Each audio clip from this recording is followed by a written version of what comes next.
happy to greet or to welcome three young labor historians from across the country who will all deliver papers based on their recent research on Alberta labor history. We're going to go in the order of the program, so we're going to start with Jason Devine, and I will introduce each speaker before they get up. And then when they're finished, all of the three papers, hopefully there'll be time for questions and discussion with the audience. So our first speaker is Jason Devine, who just graduated with his MA from the University of Calgary and was in part a student of this morning's keynote speaker, Betsy Jamieson. Jason's thesis was on the United Mine Workers, District 18, and in particular their influence on the development of workers' compensation in Alberta and the Welfare Fund. With that, I'll introduce Jason to come on up. Thank you. I want to thank everyone for coming to listen. I also want to thank specifically Susan Keeley from ALHI. In my radical activity, I've been able to be included and participate in the Calgary chapter of ALHI, and also in helping to develop the Labor History Tour, which is very special to me. I also want to thank ALHI for giving me a chance to present some of my work. I also want to thank my comrade Doug Mageson for putting me up and treating me like Edmonton's home, while I'm away from my home in Calgary and away from my family and my children, my wife. And finally, last but not least, I want to thank my friend and teacher, Dr. Jamieson, for her help, direction, and allowing me to sit in the passenger seat on the ride up through the rain and the hail. This paper that I'm presenting right now is based in part on my recently finished master's thesis, and you can read the full thing on the internet in PDF if you're so interested to do so. I would encourage you to do so because I think it deals with a very important topic. It's, to my knowledge, it's one of the only, maybe the only history so far written of workers' compensation in Alberta, an institution that affects tens of thousands and hundreds of thousands of people every day. And I think it's a very important topic. Now, as this is just a quick summary, I'm only going to be speaking about specifically the years 1908, 1918 in regards to workers' compensation, and in regard to the Welfare Fund, District 18's Welfare Fund, I'll only be referring to the years 1946 and 1948. And contrary to the WCB's official history, workers' compensation in Alberta did not begin in 1918. It began actually in 1908. The reason for this gap in the historical narrative, I believe, is based specifically on the dearth of historical work on workers' compensation. But I believe also to some extent that it's part of a more generalized situation. In the words of Laurie Felsky, Albertans have been poor miners of their own history as a source of modern identities. And I think it's to this situation that this conference in part has addressed itself, and I think its effect will be salutary. As a result of the working conditions and high rate of workplace accidents and deaths, and also with the militant rank and file and radical leadership, the miners of District 18 were the leaders and initiators of the movement for workers' compensation here in Alberta. Sorry, 1 second. So, after 1908, though, they continued to play a prominent role. And in point of fact, as many of you may know, and if you know anything about Alberta's labor history, the miners have always been the most militant section, historically speaking. All pre-1908 legislation in Alberta in regards to compensation actually did not concern compensation, but employers' liability. So according to, specifically, an ordinance to secure compensation of workmen, which was passed in 1900 in the Northwest Territories, injured employees could sue their employers for damages which had been caused by an accident on the workplace.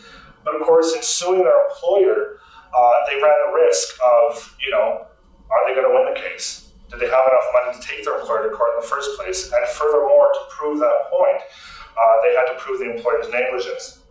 In proving the employer's negligence, they were hamstrung to some extent by the common law principles of assumed risk, contributory negligence, and proving the employer's negligence itself.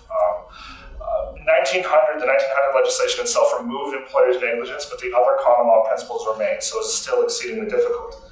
In 1908, the Legislative Assembly of Alberta passed an act with respect to compensation of workmen for injuries suffered in the course of their employment.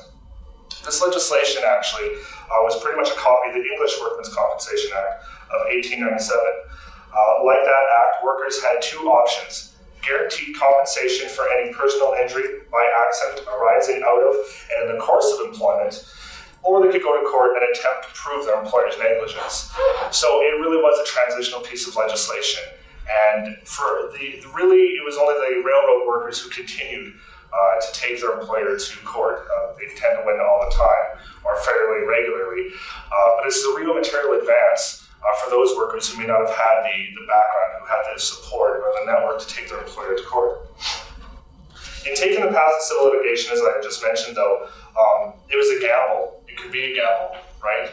Are you going to be able to win? And if you do win, are the damages going to cover what you lost? So this is a very real improvement.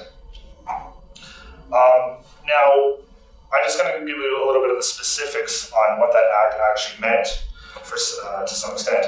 If a worker, and of course, in the language of the time, this is 1908, we're talking about workmen. The legislation assumed that women were not working, so the language used at the time is of men, him, it's not her, it's not she.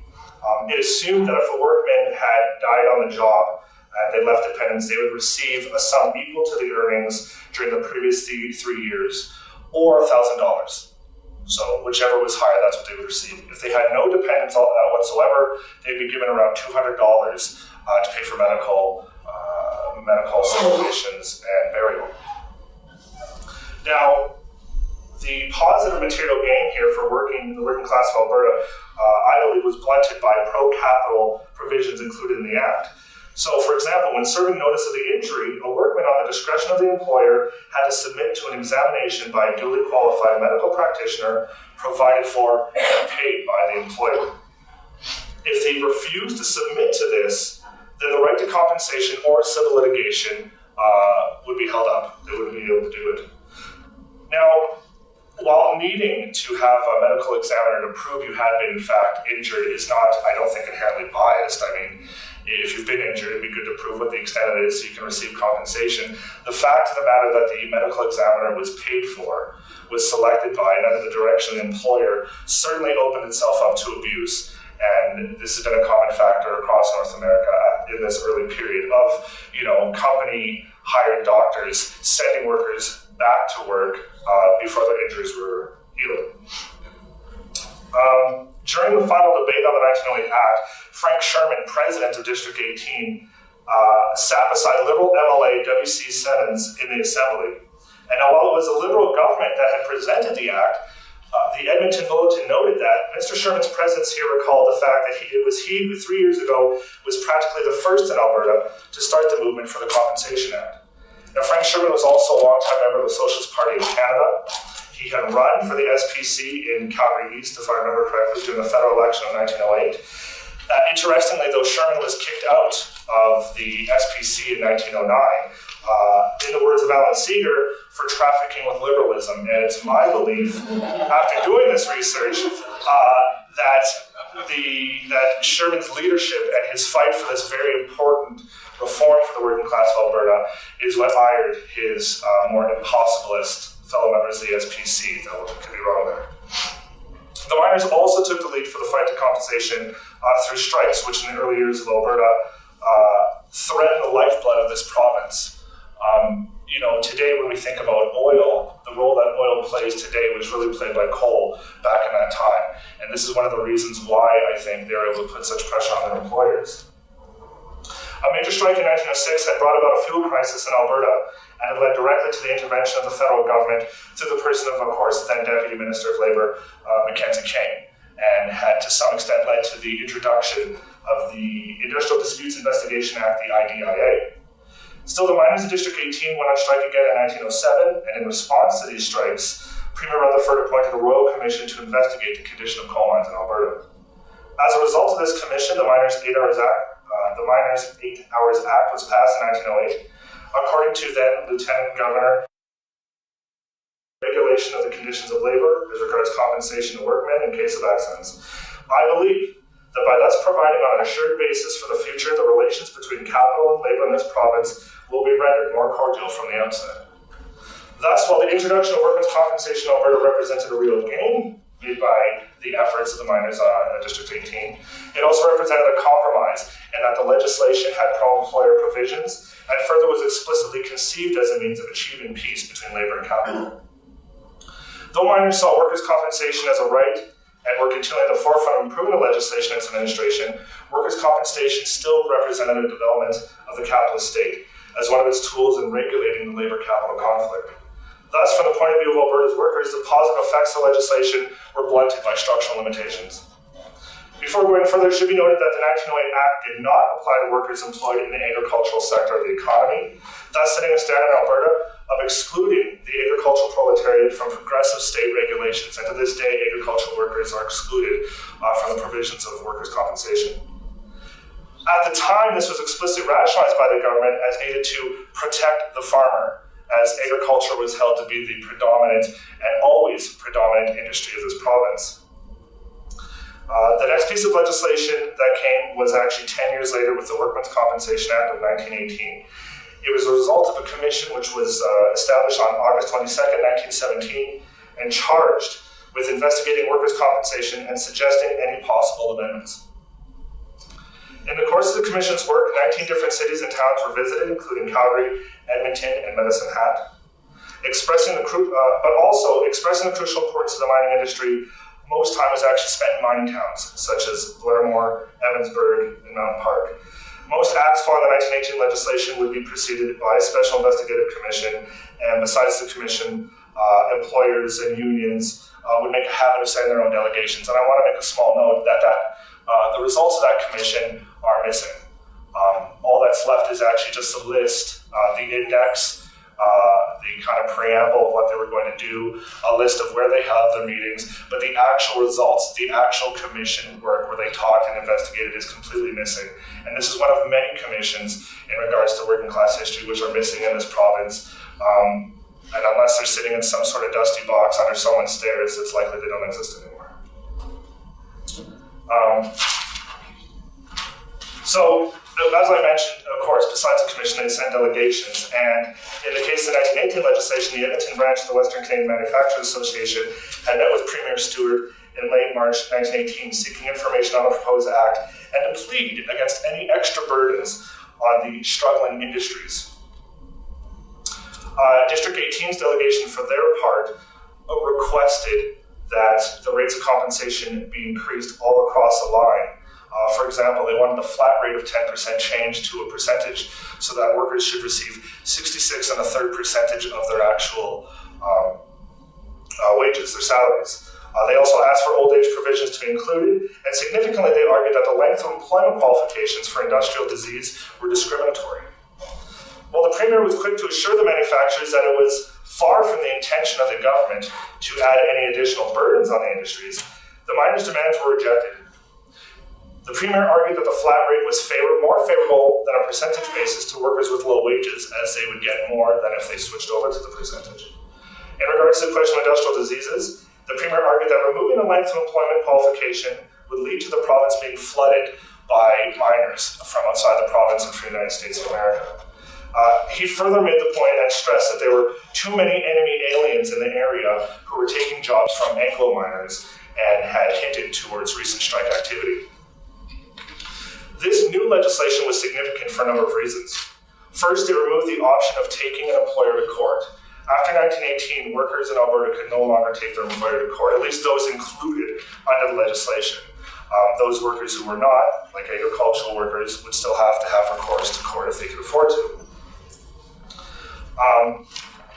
Employer liability was now collective and state-run, and the burdens were shared between employers in specific industries. Rates of compensation were, in fact, increased to some extent.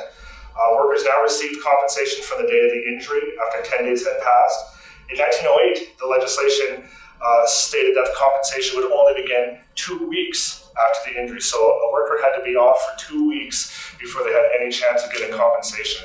So this was a very real material improvement for workers of Alberta. Importantly, and I think especially importantly and significant for the miners, was for the first time inclusion of industrial diseases under the Workmen's Compensation Act.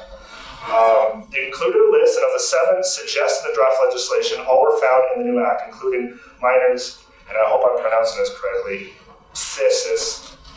This is an archaic term for silicosis, which of course is a common respiratory infection, which affected minors at the time and generally meant an early death. So this was a very real improvement.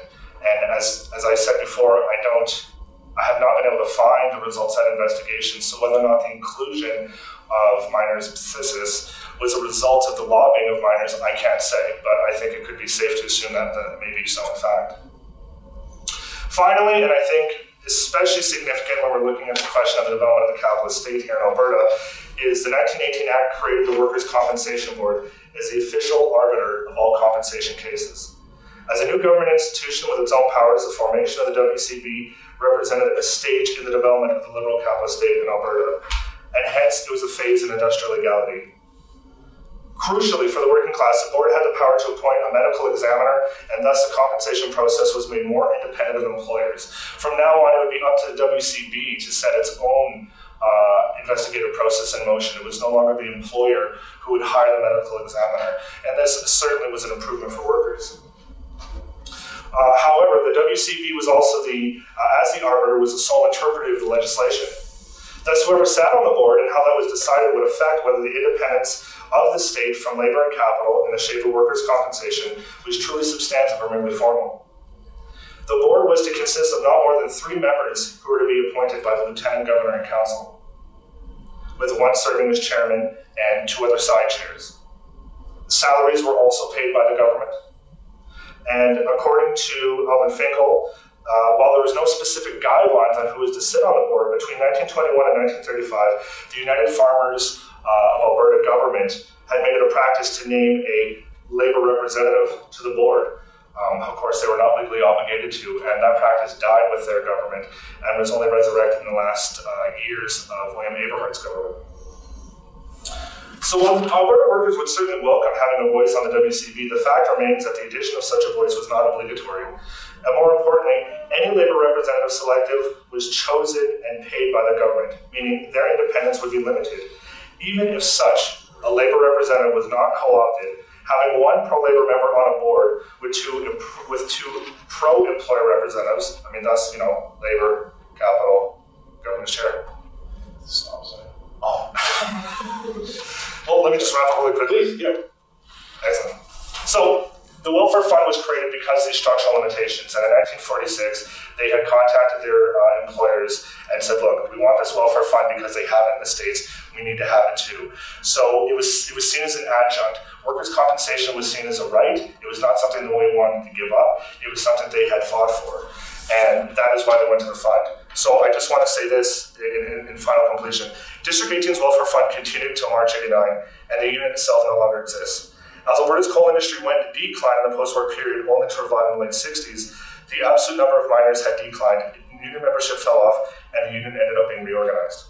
Though the United Mine Workers of America, District 18 are gone, they have left us with an impressive heritage of struggling to improve the condition of life and labor for the working class in Alberta. Not only did they initiate and lead the movement for the foundation of the AFL, they did the same for workers' compensation, a benefit that tens of thousands of us have had recourse to, perhaps don't realizing the sacrifices that they went into achieving their rights. And I believe that we can honor their memory by studying their example and continuing the struggle they started long ago for a more just, humane world that puts people before profit. Thank you.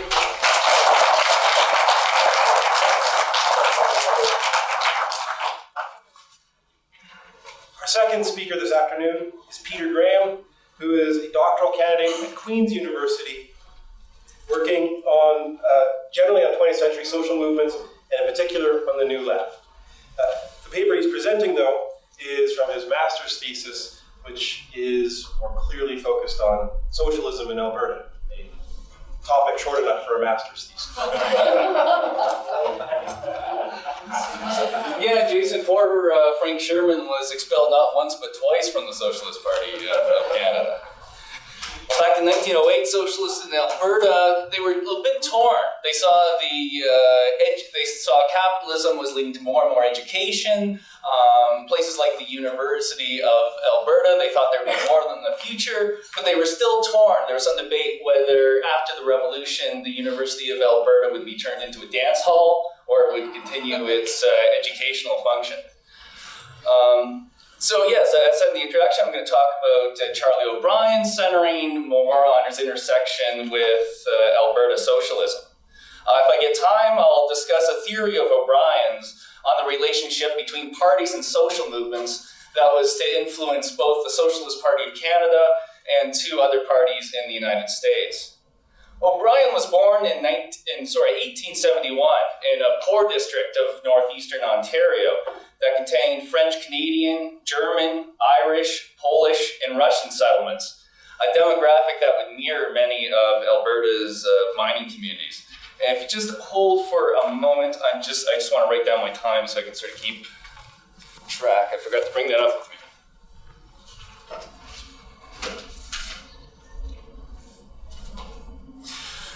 His parents tried to make a go of farming. It was pretty poor farmland up there, so both of them had to supplement their income with wage labor. And O'Brien himself, at the age of 14, began his life as a full-time unskilled laborer, working at a sawmill. And then when the forests in the local area were exhausted, he went on to railroad construction, both in Canada and the United States. Some of these communities he'd work in, there'd be resentments against these outsiders, these foreigners.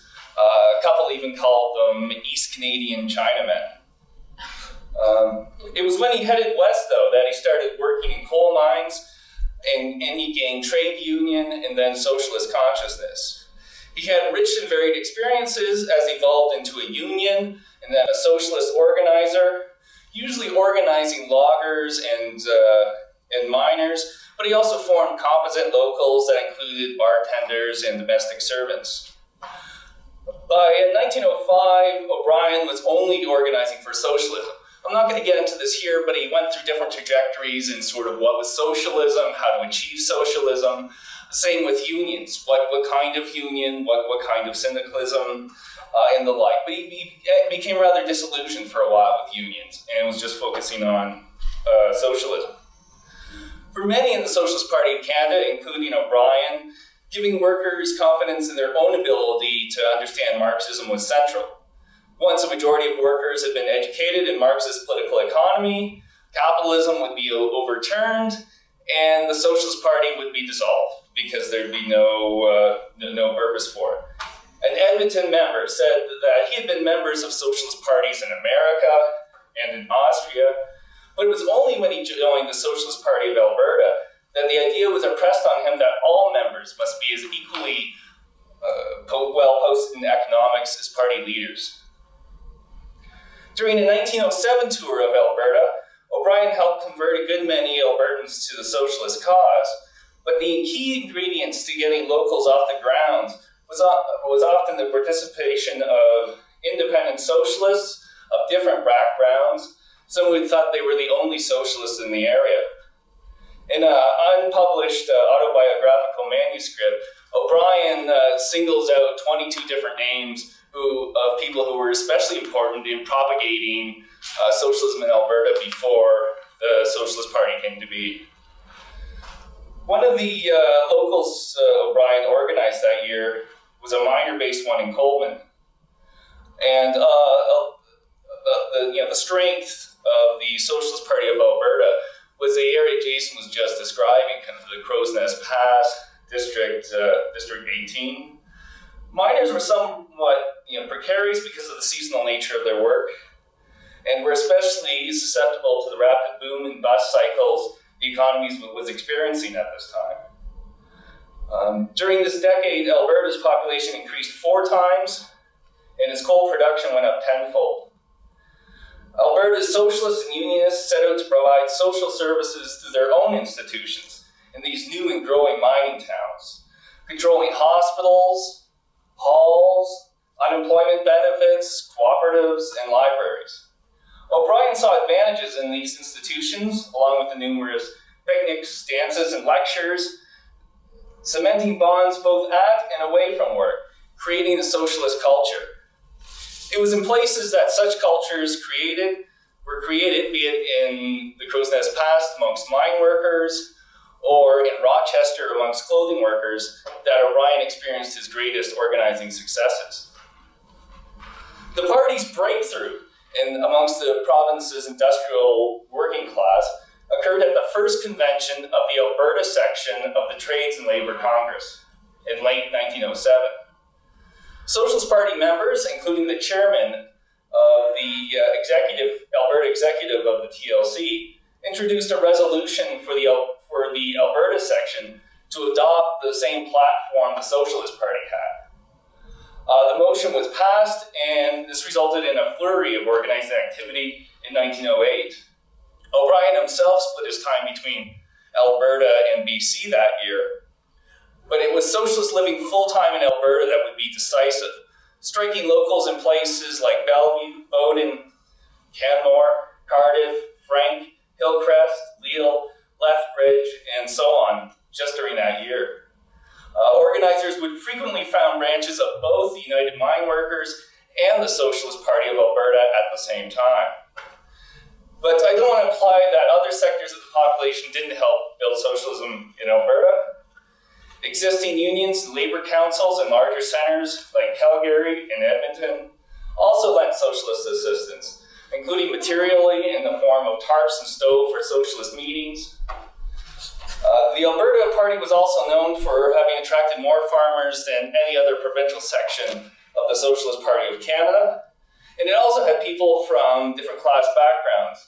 Here at the University of Alberta, there was a socialist club. There was also one member who received a lot of attention in the UK for exposing a British registered company using slave labor in its Latin American operations.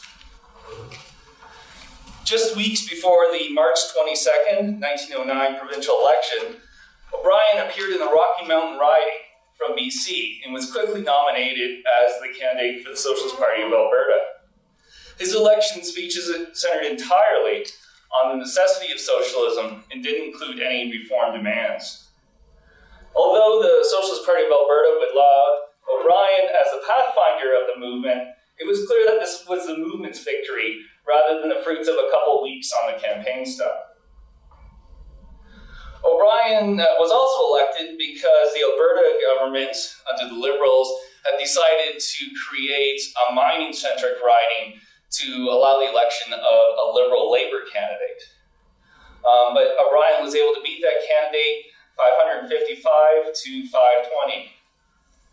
After the election, O'Brien kept up his hectic organizing pace, going around the country.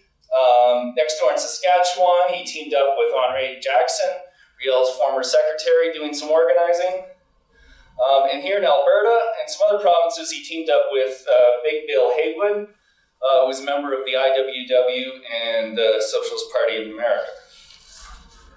And even though they were both celebrities, they'd often have to share a bed when they were going around in Alberta, and O'Brien says that Big Bill was a bit of a bed hog, apparently. That's why they call him Big Bill. Yeah.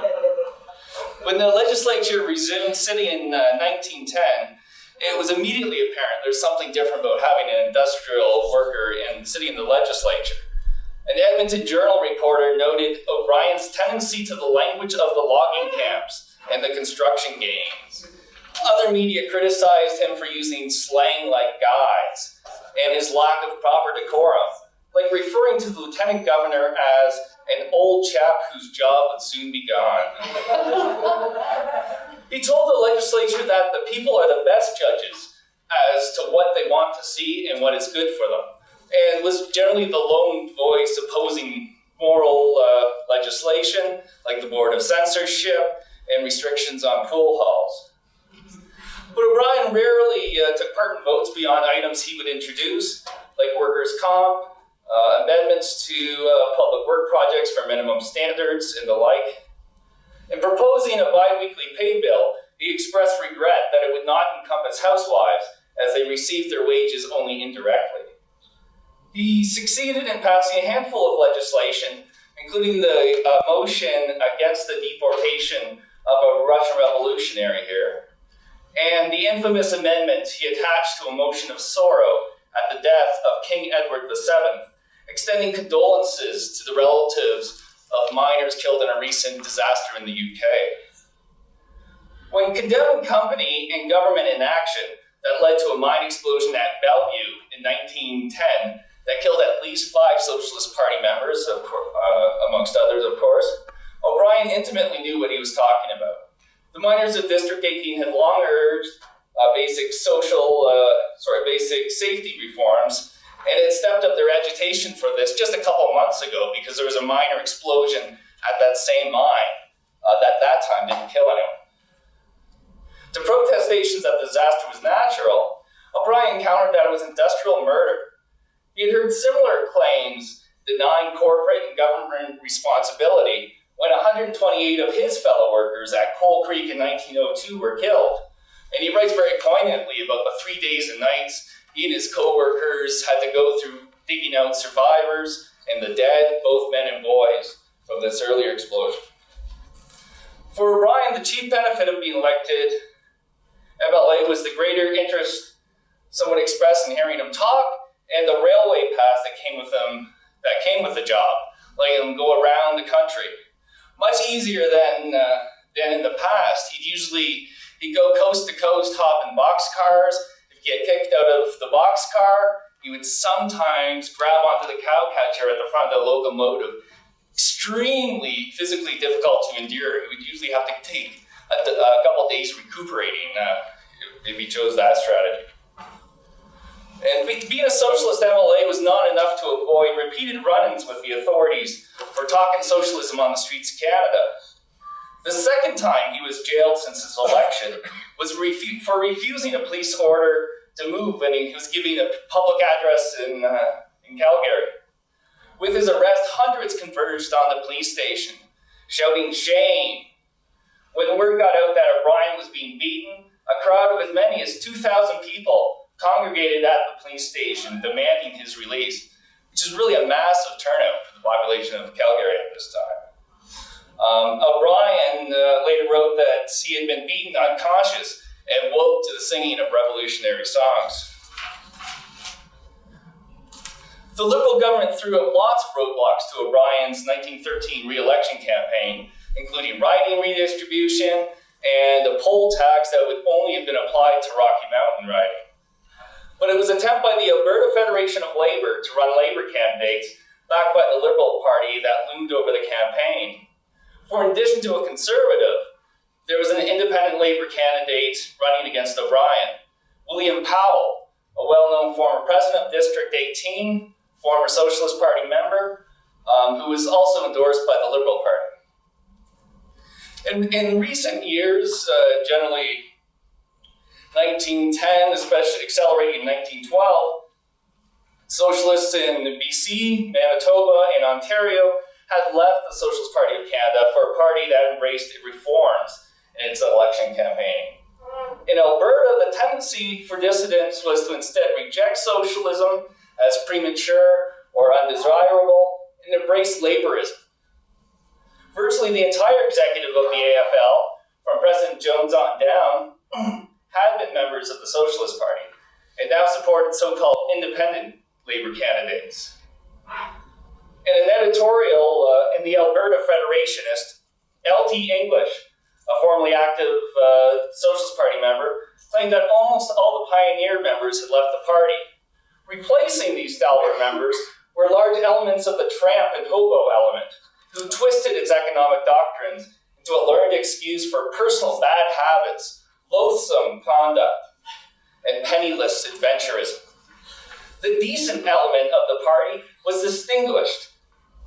disgusted with the state of affairs, and had turned to the clean, able, and genuine working men that the tramp element so despised. Men of decency and moderation were being denounced by the Socialist Party. Echoing this argument, District 18 President and former Socialist Party member Clem Stubbs said that he was hearing more strictly to Marx than the Socialist Party was. He complained that with O'Brien's election, the men in the mining camps had totally changed their personalities and took the MLA's religious instruction as infallible. In the end, the election resulted in O'Brien's defeat, 1,099 to 1,018 to the Conservative candidate. It was a narrow loss, and while O'Brien's number of votes had doubled from the last time, Powell, the independent Labour candidate endorsed by the Liberals, received the same amount the Liberal Labour candidate had 4 years earlier. District 18's H. Martin said that New Zealand and Australia had demonstrated the fallacy of Liberal Labourism, and that when socialism came, it wouldn't take 3 months to recall representatives. It didn't end up taking that long because Stubbs, Jones, and other members of the District 18 executive resigned before they could be recalled. And the subsequent election for president in many ways served as a referendum on the Socialist Party versus the Liberal Labour approach. Stubbs' opponent was nominated by miners who wanted the district to maintain its close ties to the Socialist Party. Smith won 2,333 votes to just a bit over 1,000 for Stubbs, virtually sweeping the Crow's Nest past. This was a strong demonstration that the support of left-wing delegates and executives for socialism extended to the rank and file of the union as well. I mean, that was one thing with the Liberal Labour push. It really didn't seem to have much grassroots support. Lethbridge, I believe, was the only Labour council that endorsed that strategy. Others, like Edmonton, insisted that they were only going to support the Socialist Party at election time.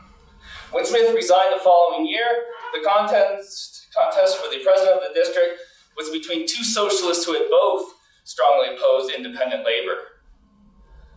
All told, O'Brien held at least 100 post-election meetings in Alberta by the end of 1913. In early 1914, O'Brien embarked on his last tour of Alberta, and for the first time was able to establish some branches of the Socialist Party in the north of the province. But, Alberta Socialists were still in good shape. They had 7 organizers working full-time in the province, with more expected to follow, and the executive was fundraising for a motorcycle. So at least one of them would have it easier than O'Brien's generation of organizers. Thank you very much.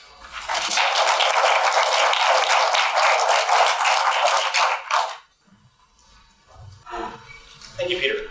Our last speaker this afternoon is Andrea Samoil, who will be speaking on the gainers' strike.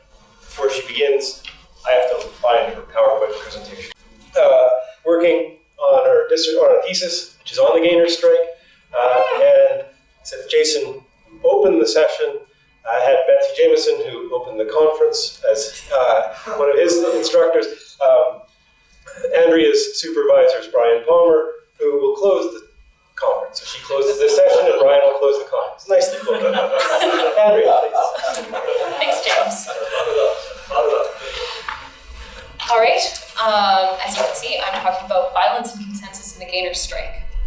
The 1986 gainers' strike was one of Alberta's most violent strikes in the post-war period. With over 300 arrests in the first 11 days of the strike, this labor conflict in the middle of Alberta's provincial capital was hard to ignore for Edmontonians and Albertans. The post-war labor settlement had suppressed labor violence. By buying into a system that recognized unions as legitimate entities, unions became legally responsible for their members and their actions, including those violent actions that we see in picket lines. Constrained by the same legal framework that guaranteed them recognition, a compromise was made on the part of labor, in part to lay down some of their most effective weapons for recognition and for a share in profits.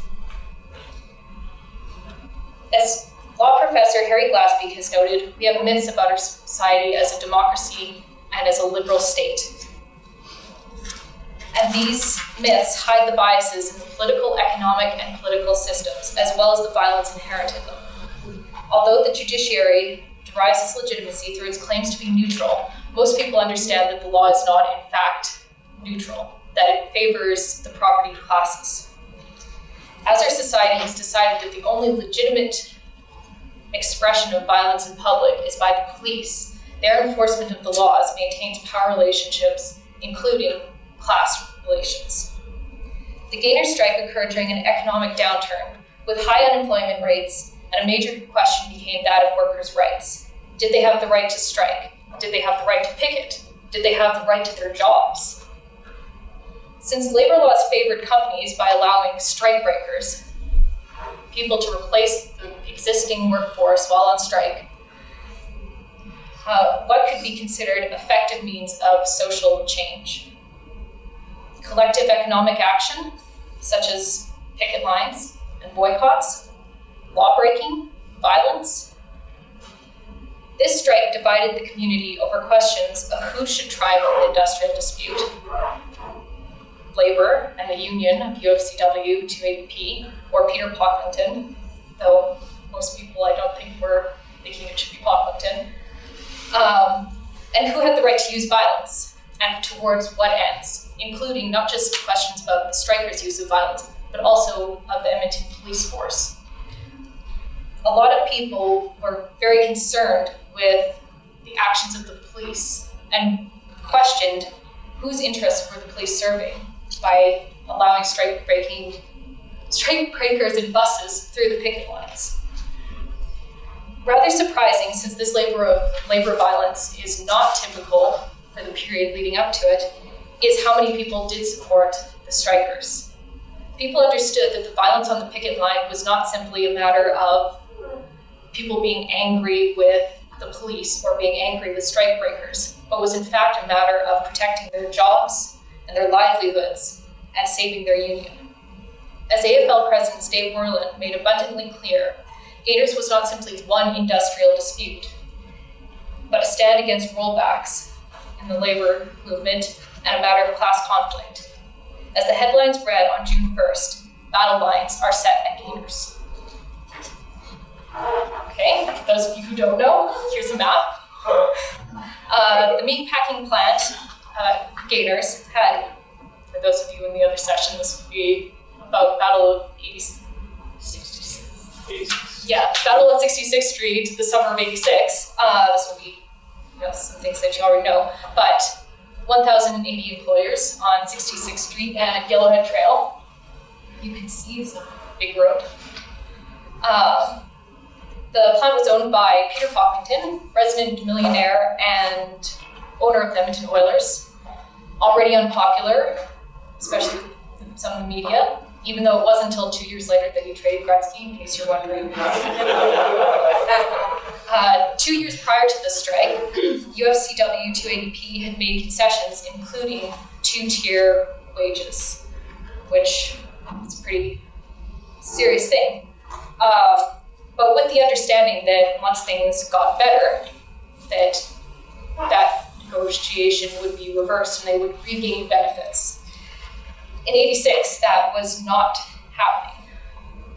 On June 1st, the strike began, lasting 6.5 months, marked with mass picket lines, mass arrests, clashes that played out on newspaper front pages and in people's living rooms between the police and strikers, between strike breakers and strikers, especially as the police escorted boarded up buses through the picket line.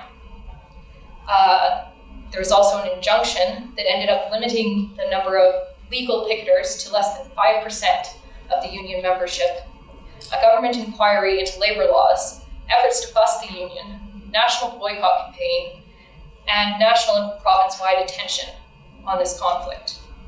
The major factors that influenced popular opinion, and therefore the political pressure that labor movement was able to bring to bear on the provincial government to change labor laws and Pocklington to actually negotiate with the union, were pre-existing anti-union sentiment, the suspicion of the police, and fears about the consequences of their mass deployment, opinion of the justness of labor laws, and finally, the picketer violence and Pocklington's actions.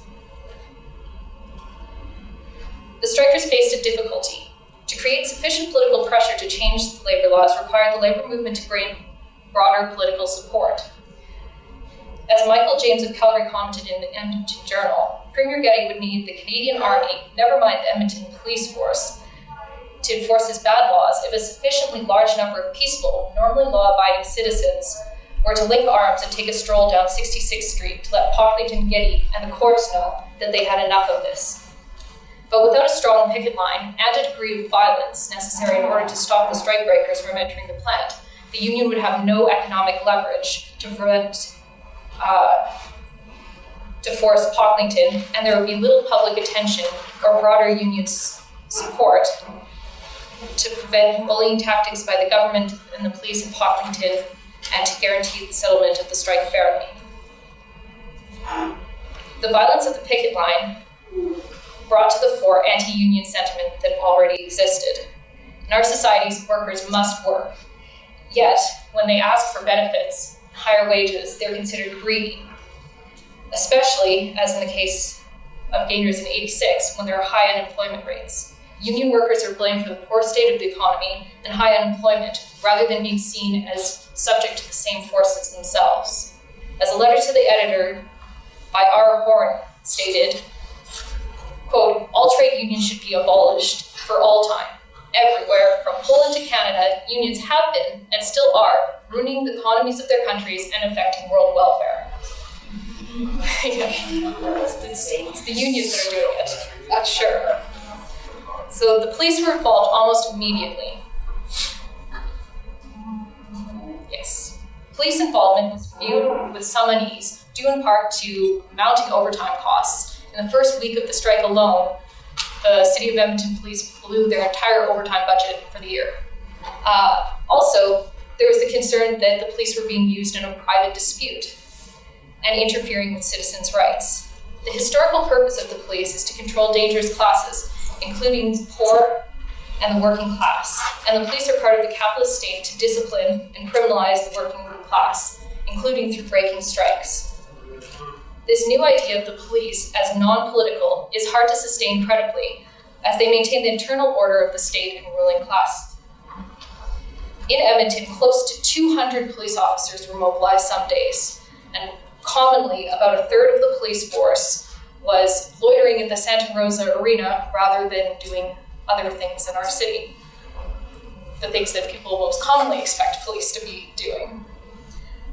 Usually, the police spent most of the time on call at Santa Rosa and came out in force only when the buses full of strikebreakers were approaching the line. So this obviously led to people questioning whose interests the police were serving, and has led to CLC President Shirley Carr labeling the Edmonton Police as Pocklington's Pinkertons. There's also serious concerns about the abuse of police powers, and in a letter to the editor, Jay Shield in Edmonton compared the involvement of the police in the Gaynor strike to third world governments using the police or military to suppress civil unrest. Matthew Fisher, a reporter for the Globe and Mail, wrote a chilling story of police intimidation tactics, saying many of the arrests were made after Police Superintendent Robert Claney went through the crowd, identifying men individually, saying, "Take that one, and that one." By mid-afternoon, it became apparent police were willing to arrest anyone near the site. Some of the arrests were made up to 500 meters from the plant gates.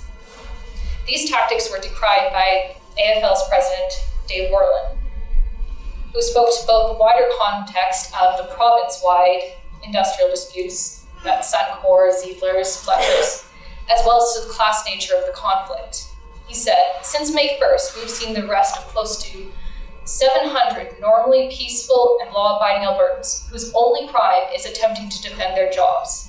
In every case, the courts and police have acted as agents of the employers." And after the second injunction that prohibited more than 3 people from gathering in the area, reporters and commentators began to compare Edmonton to other police states, providing advisories, mock tribal advisories. Quite obviously, these concerns over the use of the police led to questioning of the legitimacy of Alberta's labor laws.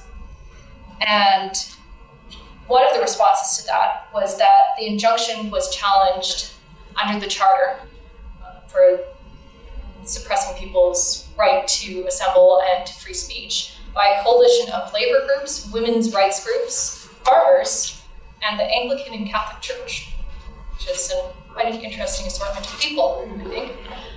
As Harry Glassbeak has noted, the purpose of the law is to maintain power and class relations. But to maintain its legitimacy, the law and judiciary must appear to be neutral and reflect the social consensus. As the AFL's Change the Law campaign questioned this legitimacy and this neutrality, it helped to force the government of Alberta into launching an inquiry into its laws. Once again from Dave Rowland, who had some great quotes, said, "The law, and particularly the legislators who make the law, are simply wrong. And I say that to the working people of Alberta will do the only thing that people can do when confronted with inequitable laws: defy them. 1,000 Albertan unionists are willing to risk arrest and will continue to risk arrest to prove Peter Pocklington and to this government that working people will no longer knuckle under when confronted by the unjustified, provocative actions of the state on behalf of employers. And the means to create both the political and economic pressure were through mass protest." I should have changed my slides, sorry guys. Were through mass protests and shutting down the production at the Gainers plant. Strikers need mass numbers in order to maintain a picket line and to make their demands visible to the public. Obviously, strong picket lines are necessary if you want to actually shut down the production, and that is necessary in order to stop the accumulation of capital and to actually make employers give them the incentive to bargain. Acts of violence against strikebreakers are typically portrayed in the media as irrational and emotional outbursts, when in fact they are quite rational and self-interested acts. It makes sense. You have to stop people from taking your jobs. And union-busting employees are far more likely to engage in actions to provoke picket line violence and misconduct. And Pocklington was clearly anti-union. He commonly referred to the strikers as his former employees, and in a CBC interview said, "If the union wishes to cooperate and come and make a deal, we'll be happy to have a union. If not, I'll be happy to have the situation we're going toward now with his non-unionized workers." By bringing in those workers, Pocklington guaranteed the violence. And violence was what was seen as inappropriate by some of the more neutral being used judiciously here, citizens in Edmonton, including D.R. Simmons, who stated, "In any democratic society, justice, even labor justice, will be hard to achieve in a community where violence and illegal behavior are the tactics used to change laws. The men and women on the picket lines are members of our community. Is their conduct consistent with community standards? To me, public order and public decency are issues of greater import than labor legislation." Obviously not someone worried about his job. As one striker told the Globe and Mail labor reporter, "We're not out for blood, but we've got to stop those buses." While most writers seem to understand the reason for picket line violence, even if they disagree with its use, public opinion was far less supportive when strikers went on the offensive. And here you can see a potato studded with spikes that was recovered earlier on in the strike. But it was later actions such as the exploding arrow that hit a guard in the helmet that was tipped with a .22 caliber bullet. No one was hurt, but it's the kind of thing that gives, more moderate people like the coalition that was launching the Charter Challenge pause. Likewise, the use of Molotov cocktails, nails, and oil spread on Capilano Freeway on June 24th also might have swayed a few people, given that it was taking the industrial conflict outside of the bounds of the workplace. And there's some lines that, despite the rhetoric of war and battle that recurs frequently in the Gainers headlines, that Edmontonians expected not to be crossed. I say it's unsurprising that workers might escalate their violence in the face of police in riot gear, the arrest of their president, bail conditions that required picketers not to return to the line. The lack of resolution from the one-man inquiry board, Alex Vinsky, and the fact that the Gaynors lawyers had effectively been on the offensive using the legal system as part that normal people cannot confront directly. The enmeshment of unions in the political legal system as part of their post-war legitimization and legalization moves labor struggles from the picket line, where workers are the strongest, to the legal arena where the laws in the system are stacked against them. While it's certainly important to launch a charter challenge, I agree with Harry Glasbeek that in general, such challenges serve to depoliticize and derail movements by miring them in legal technicalities and insulating the cases from the context, in this case, the class struggle from which they emerged. Lawrence Slotnick, the labor reporter for the Globe and Mail, wrote, "Something does seem to have snapped in Alberta, and not just in the minds of Gaynor strikers. There is a do-or-die atmosphere in the province's labor circles these days, a feeling that the setbacks have gone far enough. Usually people run from a picket line where there are arrests. Now we have people saying they want to get arrested." As U of A law professor James Robb said at the time, Alberta's labor laws were harsher than other provinces, and that the reason for the picket line violence is the permissiveness of the use of strikebreaker or scab labor, combined with the high unemployment that made violence a real possibility from the start, especially when you consider that we now know that Pocklington advertised for workers that would be willing to cross a picket line even before the strike began. Even right-wing representative leader Raymond Speaker commented that there was a change and that the labor movement had discovered a new resolve, saying, "People have used up their unemployment insurance and their savings. There was a time when they tried to fight their problems privately. Now they're coming out in public." The economic changes of the 70s and 80s meant the post-war compromise was no longer holding. The strikes in Alberta, not only at Gaynors, but at Ziegler's, Suncor, and Fletcher's, showed that if employers were no longer going to be bound by previous conventions, that they were going to attempt rollbacks, then workers could not be bound by them either. Although Gaynors marks a new level of violence in the post-war period, it's not a new level of violence for the labor movement. And in fact, there have been many more violent strikes in Alberta's history. The thing to remember is that even during the post-war compromise, there was violence inherent in the system. It was merely suppressed.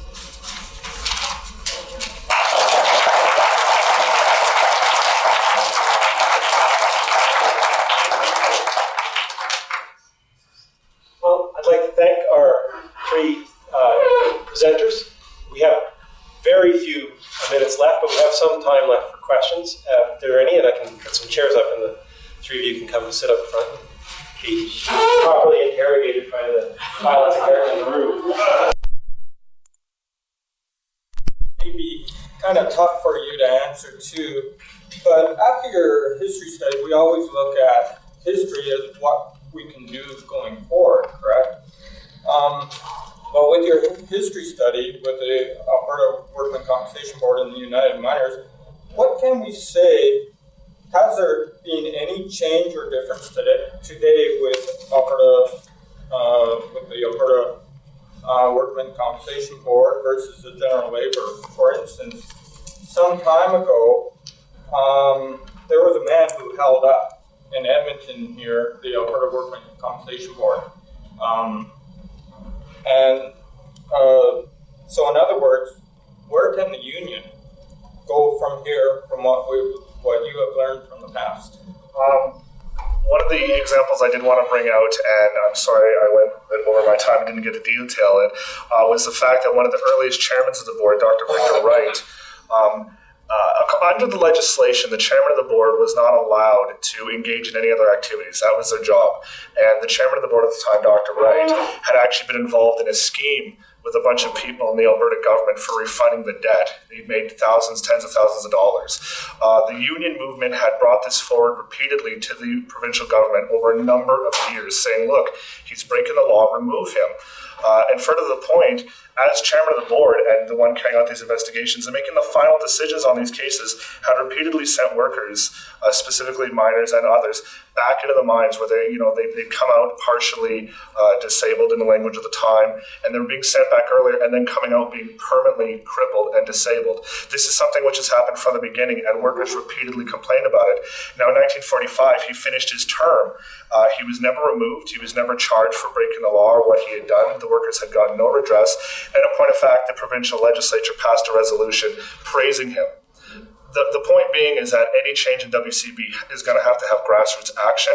It can't just be a matter of lobbying. It has to be grassroots, but it also has to go into the legislature, because any fundamental change in WCB has to be changes to the legislation itself. So until we have representatives in there who have the power, who have the will, and who have the clout, WCB will continue to harass those workers unlucky enough to find themselves under it. Yeah, that's really sad. Do you think the government will ever allow the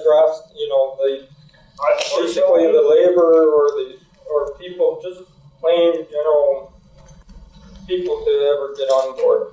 I don't think so, in all honesty. The only way to do that would be to pressure them. I mean, as my history, my little description has shown, the fact of the matter is we have WCB because workers were willing to strike and to hit them in their pocketbooks. And until we're able to do that again, they're going to continue to run roughshod over us. I have a question here. Way back. Yeah, Andrea, you said that you weren't very confident in the challenge to the court about public gatherings, and I don't feel that way. I feel we should have done it a long time ago, and I think we could hopefully that as long as the public gathering did not physically harm anybody. I can understand we shouldn't be physically harming other people. That is legitimate.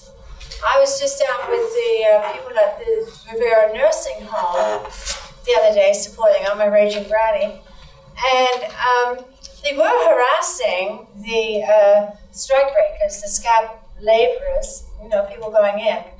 But I supported them. I think those people need to know what they're doing, and I don't think they always do. I think they're hard. People don't have an understanding of a labor movement, and they see this as a job, or they see these people on strike as bad people. And it's an education process. Yeah, my point wasn't that we shouldn't picket, and wasn't that we shouldn't do everything. It was the legislation. You were a little afraid of going to the Supreme Court, right? Well, it's not that I think that we should be afraid, but I just finished reading a whole bunch of works by a law professor out of York named Harry Glasbeek, who's now retired. And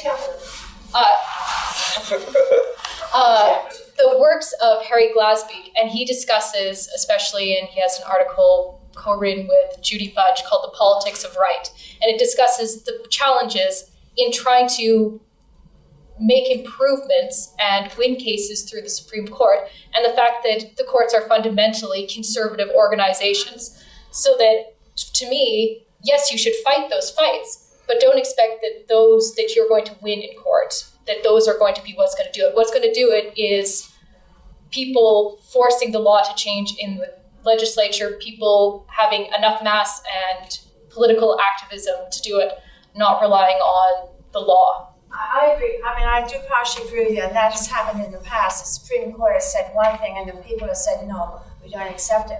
But I don't think we should let them off the hook. I think we should go. One last question. Actually, more of a comment, Clancy Teslenko.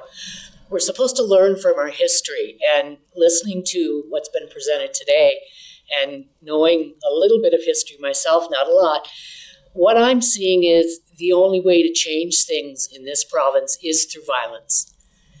We have attempted to change the governments. That has not worked.